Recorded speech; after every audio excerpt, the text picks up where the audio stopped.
उम्मत मुस्लिमा दो चार है, वो हम सब की निगाहों के सामने है। बिलखुसूस हमारी नई नस्ल, हमारे नौजवान इस वक्त मौजूदा हालात में शशोपंज और तरद्दुद का शिकार है कि उन्हें करना क्या है। इसलिए कि दाखिली और खारिजी फितने पूरी उम्मत को अपनी लपेट में ले चुके हैं। एक तरफ से यलगार है गुनाहों की और दूसरी तरफ से यलगार है बद मजहबियत की, बदअकीदगी की और इस्लाम दुश्मन ताकतों की। गुनाहों का हाल ये है कि गुनाह कल तक दरवाजों पर दस्तक दे रहे थे और अब गुनाह हमारे घरों के अंदर दाखिल हो चुके हैं। हमारे शबिस्तानों के अंदर गुनाह दाखिल हो चुके हैं। हर शरीफ बाप अपने बच्चों के मुस्तकबिल के हवाले से फिक्रमंद है कि मेरे बच्चों का क्या होगा, मेरी बच्चियों का क्या होगा। आने वाले कल में मेरे बच्चे ईमान वाले रहेंगे या ईमान से दूर हो जाएंगे। आने वाले दौर में मेरे बच्चे नेक रहेंगे या नेकी से दूर हो जाएंगे। और आप देख भी रहे हैं ऐसे बच्चे जिन बच्चों के बारे में माँ बाप कभी बड़े फख्र के साथ साथियों की महफिल में कहा करते थे कि मेरा बच्चा तो बड़ा नेक है, मेरा बच्चा तो बड़ा परहेजगार है, मेरा बच्चा तो बड़ा मुत्तकी है, मेरा बच्चा तो बड़ा बाअखलाक है, मेरा बच्चा तो बड़ा बाकिरदार है। माँ कहती थी कि मेरी बेटी तो बड़ी पर्दे की पाबंद है। लेकिन जब ये सारी चीजें तारीफ के हवाले से देखी गई तो तारीफ के पीछे फिर ये नजर आया कि जिस बच्ची की तारीफ और जिस बच्ची के किरदार के हवाले से घर के लोग बहुत नाज करते थे, वो किसी के साथ जाती हुई नजर आई, वो किसी का हाथ पकड़ करके भागती हुई नजर आई। इन हालात के अंदर ऐसे नौजवान जिनकी बड़ी तारीफ होती थी, गलत सोहबत की वजह से कोई नौजवान जो है अल्लाह अकबर नशे के दलदल में नजर आया, कोई शराब के दलदल में नजर आया, कोई जिना के अड्डे पे नजर आया। कर्ज के इंसान जो है गुनाह की तरफ तेजी के साथ जो है गोया के उसके दलदल की तरफ बढ़ता ही जा रहा है। हर आने वाला दिन इंसान को गुनाहों के दलदल में डुबो रहा है। हर आने वाला दिन नौजवान नस्लों को गुनाहों के हवाले से तबाह और बर्बाद कर रहा है।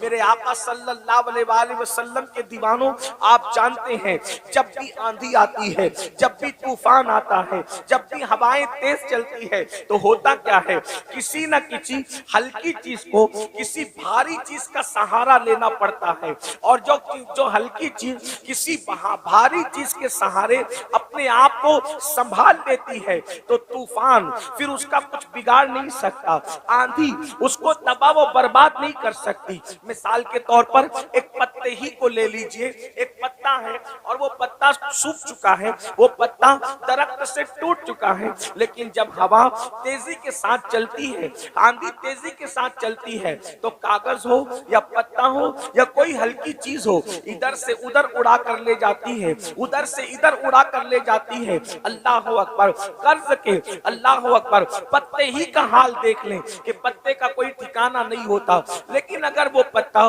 किसी भारी भरकम लोहे के नीचे या किसी दरख्त के नीचे अपने आप को दबा ले तो फिर आप देखें वो पत्ता किसी भारी चीज के नीचे दबने की वजह से, किसी भारी भरकम चीज के नीचे आने की वजह से अब अल्लाह अकबर वो पत्ता जो थोड़ी देर पहले अल्लाह अल्लाह किसी हवा के दोष पर कभी इधर जा रहा था, कभी उधर जा रहा था, कर्ज के उसका कोई ठिकाना नहीं था। लेकिन जैसे ही उसने किसी भारी भरकम पत्थर या लोहे को अपना जो है वो मस्कन बना लिया और उसके पीछे रुक गया, तो उसका क्या हाल होता है फिर, उसकी क्या शान होती है फिर। कितना ही बड़ा तूफान आ जाए, कितनी बड़ी आंधी आ जाए, लेकिन फिर उस पत्ते का कुछ नहीं बिगाड़ा जा सकता।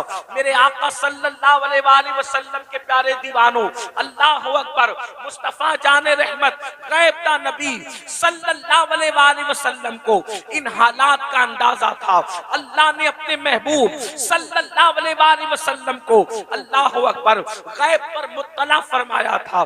जितना चाहा अल्लाह ने अपने महबूब को इल्म गैब अता किया, जितना चाहा अल्लाह ने अपने महबूब को इल्म अता किया। जितना दिया देने वाला खुदा जानता है, और जितना लिया लेने वाले मुस्तफा जाने रहमत जानते हैं। अल्लाह अकबर। अगर आपने ये बात समझ ली कि पत्ते को हवा जब इधर उधर लेकर जाती है तो पत्ते को तलाश होती है किसी न किसी भारी चीज की, बिला तमसील गुनाहों का तूफान, फितनों का सैलाब, जराइम का तूफान जब इंसान को इसके दर से उसके दर, उसके दर से उसके दर और दर बदर लेकर के भटक रहा है, ऐसे हालात में भी कोई ना कोई भारी चीज की जरूरत होगी, कोई ना कोई मजबूत चीज की जरूरत होगी। अल्लाह अकबर। तूफान के अंदर जब कोई भारी चीजें थाम ली जाती है तो इन अल्लाह अल्लाह वो पत्ता और वो कचरा भी महफूज हो जाता है। अल्लाह के रसूल ने बदअकीदगी, फितने और गुनाहों के इस तूफान के लिए इरशाद फरमाया, लोगों मैं तुम में भी तो भारी चीजें छोड़कर जा रहा हूँ। तूफान में भारी चीज की जरूरत पड़ती है तो मैं भी एक नहीं बल्कि दो दो भारी चीजें छोड़ करके जा रहा हूँ। और फरमाया, जब तक के तुम इसको मजबूती से पकड़े रहोगे तुम कभी गुमराह नहीं हो सकते, तुम कभी गुमराही के दलदल में फंस नहीं सकते। वो कौन सी चीज है? फरमाया, एक अल्लाह की किताब है और दूसरी मेरी अहले बैत है।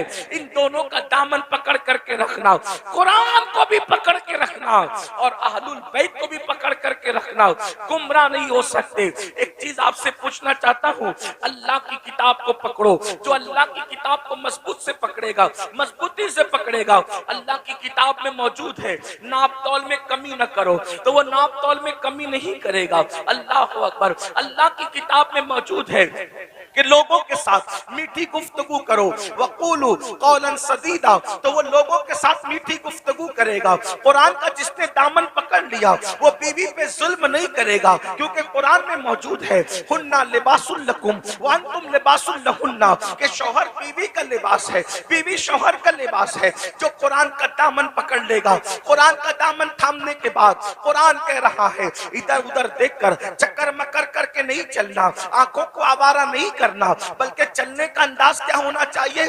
कुल लिल मुमिनीना यगुद्दु मिन अबसारिहिम, मोमिनों से कहो कि वो अपनी निगाहों को नीची रखे। अल्लाह अकबर। जो कुरान का दामन पकड़ ले तो कुरान उसको कह रहा है अकड़ कर मत चलो, ला तमशी फिल अर्दी मरहा, कि जमीन पर अकड़ करके मत चलो। मेरे आका अलैहिस्सलाम के प्यारे दीवानों, कर्ज के अल्लाह अकबर, जो कुरान का दामन पकड़ ले, जो कुरान का दामन थाम ले, अल्लाह अकबर, वो जराइम नहीं करेगा, वो गुनाह नहीं करेगा। जो कुरान का दामन थामेगा वो तन्हाई के अंदर भी गुनाह नहीं करेगा, क्योंकि वो देखेगा कुरान कह रहा है इन्नल्लाह काना अलैकुम रकीबा, अल्लाह तुम पर कड़ी निगरानी कर रहा है।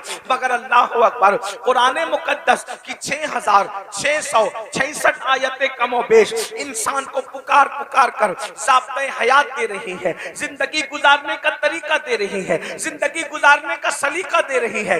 ये कुरान है। लेकिन कोई कह सकता है कि मौलाना मुझे कुरान पढ़ना तो नहीं आता, मुझे अरबी जबान तो नहीं आती। तवज्जो फरमाए मेरी कौम के जवानों, हुजूर अलैहिस्सलाम ने किताब अकेले नहीं दिया बल्कि किताब के साथ अहलुल बैत भी दिया। तो आखिर कुरान के होते हुए अहले बैत की क्या जरूरत थी? तो याद रखना, कुरान के बारे में कोई कह सकता है कि मौलाना मुझे कुरान पढ़ना नहीं आता, मौलाना मुझे अरबी जबान नहीं आती, मौलाना मुझे ये नहीं आता, मुझे वो नहीं आता। मगर अल्लाह के रसूल अलैहिस्सलाम ने एक कुरान वो दिया, अल्लाह अकबर, जो ताकों पे रखने वाला है, और एक कुरान नातिक उसको दिया जो रसूलुल्लाह के कंधों पर बैठने वाला।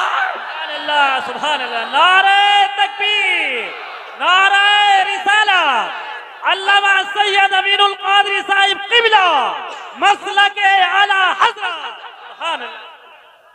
वो कुरान जो ताकों में रहता है, लोग उससे आंखें तो बंद कर सकते हैं। वो कुरान जो ताकों में रहता है, लोग उससे तो आंखें बंद कर सकते हैं, मगर कुरान की सीरत के सांचे में जिस हुसैन को ढाल दिया गया था, उससे लोग आंखें बंद नहीं कर सकते। अल्लाह अकबर। मेरे आका अलैहिस्सलातु व तस्लीम के प्यारे दीवानों, काशीपुर वालों, बरसात हो रही है।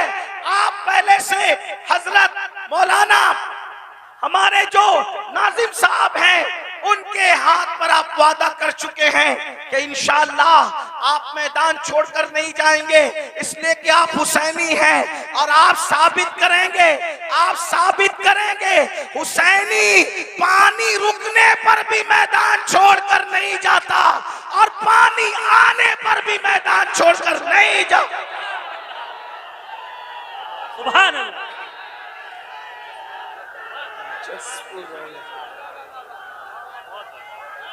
जिंदाबाद जिंदाबाद जिंदाबाद। सुभान अल्लाह। जसपुर वालों, ये कोई सियासी महफिल नहीं है और ना हम कोई सियासी लोग हैं। हम लोग तख्त ताज के उसूल के लिए महफिलें सजाते हैं और मखदूम सिमना के गुलाम तख्त ताज को ठुकराने का हौसला रखते हैं। सुभान अल्लाह। नारे तकबीर, नारे रिसाला अल्लामा सैयद अमीनुल कादरी साहब मखदूम सिमना। यहाँ पर उलमाए किराम और सादात किराम मुफ्तियान निजाम भी मौजूद हैं। सैयद साहब, सैयद यासीन बापू हमारे बड़े भाई भी इस महफिल में तशरीफ लाए। और एक बात याद रखना, बाराने रहमत का नुज़ूल से दिल छोटा मत करना। बुजुर्गों ने फरमाया, जब किसी नेक काम पर बारिश हो जाए, समझ दो कि वो काम अल्लाह ने तुम्हारा कबूल कर लिया है। जसपुर वालों, महफिलें मुनक्किद हुई है, होती रहेगी, लेकिन आंखों से देख लो, कहा जाता है कि रहमत बरसती है। अब तक न दिखने वाली रहमत देखा था, अब दिखने वाली रहमतों का नुज़ूल देख लो। ये इमाम आली मकाम का सदका है। तो जल्दी जल्दी में अपनी बात पूरी करूं, इसलिए कि आपको ज्यादा इम्तिहान में नहीं रखा जाएगा, आपको ज्यादा आजमाइश में नहीं रखा जाएगा।